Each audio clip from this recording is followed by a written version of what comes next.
araw sa inyong lahat mga guys. Bali, for today's video, magluluto tayo ng ginataang suso. Hindi ko alam kung anong tawag sa inyo nito eh. Pero, suso na yung tawag ko rito guys. Kayo na lang bahala kung ano tawag nyo dyan sa inyo. Pakita ko sa inyo guys. Pati yung mga gagamitin nating mga ricado guys. So ito guys, ito yung suso, pero hindi ko alam kung ano yung pangalan o tawag sa inyo nito. So hindi ko kasi alam, kaya suso na lang tawag ko.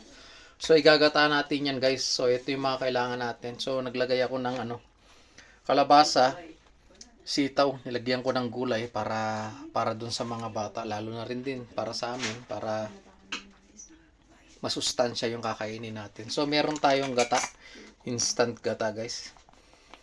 So, isa't kalahati to. Ito yung liquid. Ito naman yung powder guys. So, ihahalo na natin lahat yan.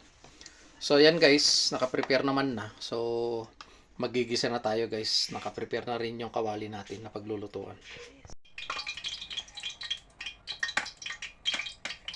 So, ayan guys. Mainit na tong kawali natin. So, unahin na natin tong bawang.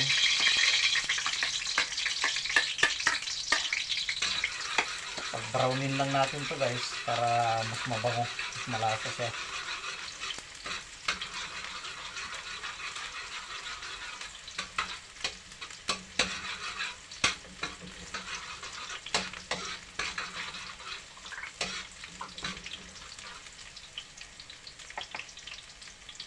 Switch natin yung exhaust guys. So sibuyas,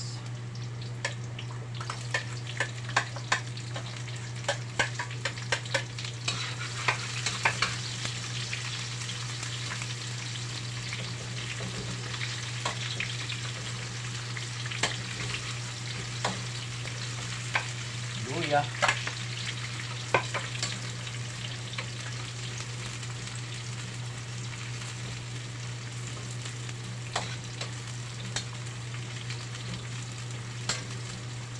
so lagyan na natin tong suso natin guys. Yan o.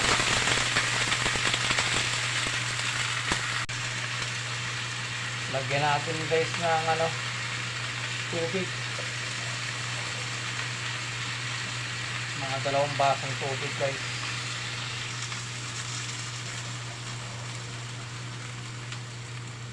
Yan o. Yun o. So takpan muna natin guys para kumulo. Pag kumulo siya, lagay na natin yung gata. So hintayin lang natin kumulo guys. Takpan lang muna natin.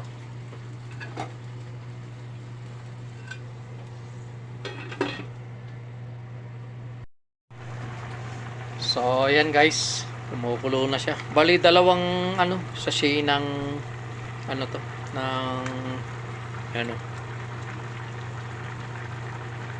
gata na liquid.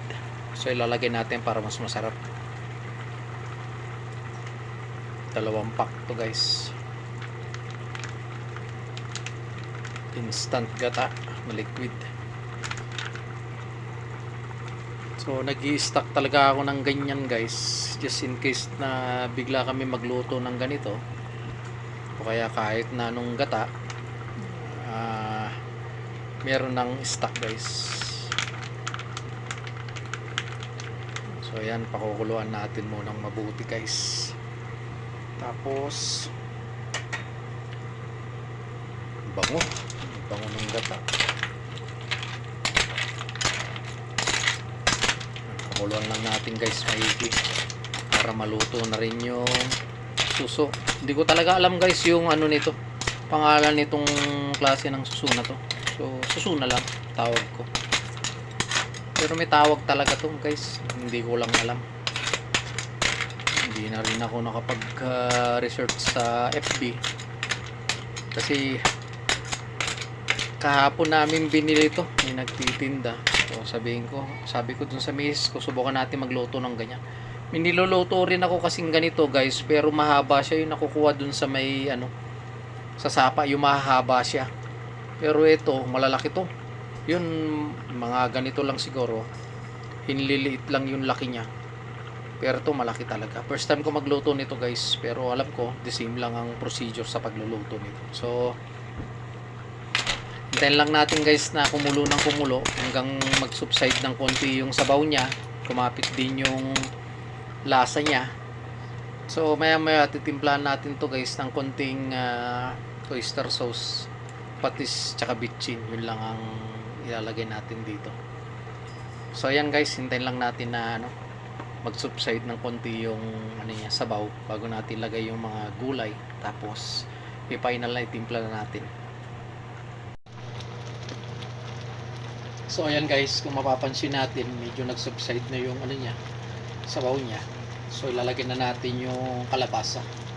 Ito kasi maganda to guys kasi para dun sa mga anak natin, sa mga bata, maging masustansya yung mga niluluto natin. So, kailangan laging may gulay guys. So, hintayin lang natin guys ito na lumambot. Okay lang to guys kung medyo ma-overcook yung kalabasa, madurog. Kasi yung pa yung magbibigay ng additional na lasa rito sa niluluto natin. Side na siya guys. Kaya lang natin maluto ng konti itong kalabasa niya.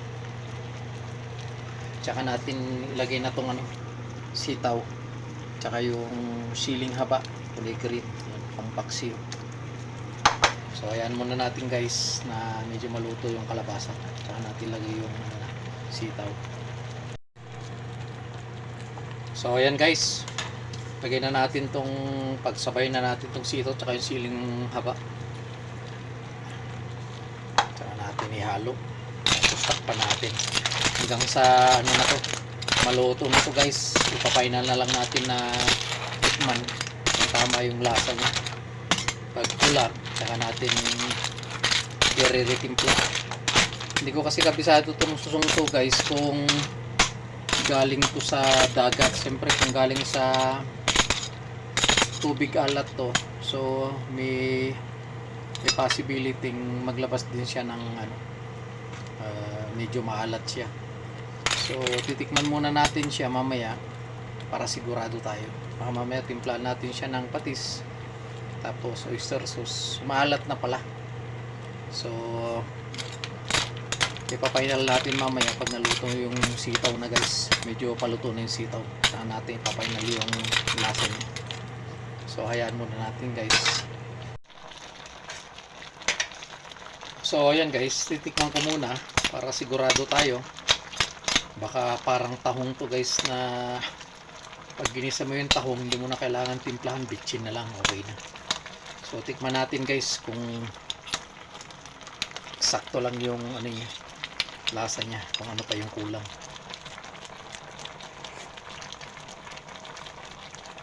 Sabi ko na nga guys parang tahong naglalabas siya ng sarili niyang lasa.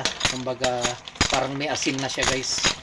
So ang kulang na lang dito guys, bitchin na lang. Eksakto na yung lasa niya. So lagyan natin ng bitchin guys.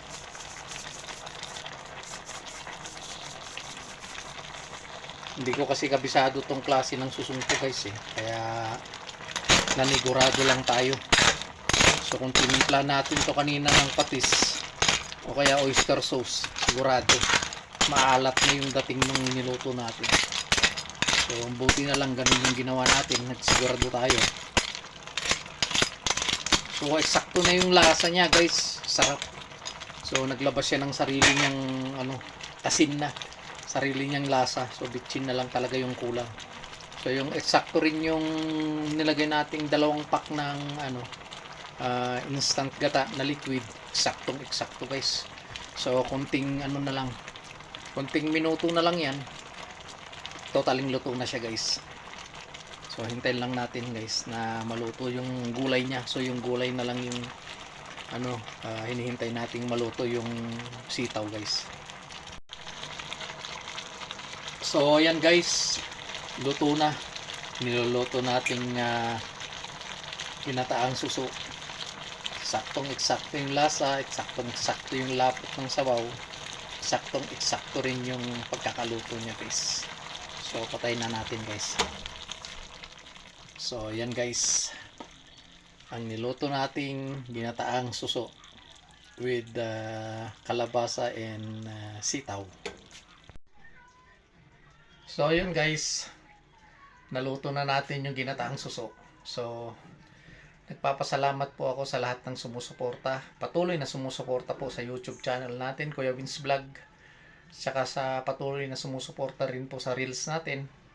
Maraming salamat po sa inyong lahat. At huwag niyo pong kalimutang mag-like, mag-subscribe at pindutin yung notification bell para updated pa po kayo sa mga gagawin nating video. So yun guys, maraming salamat muli sa inyo. Magandang araw po sa inyong lahat. Ingat po kayo lagi. God bless. Hanggang sa muli po. Bye-bye.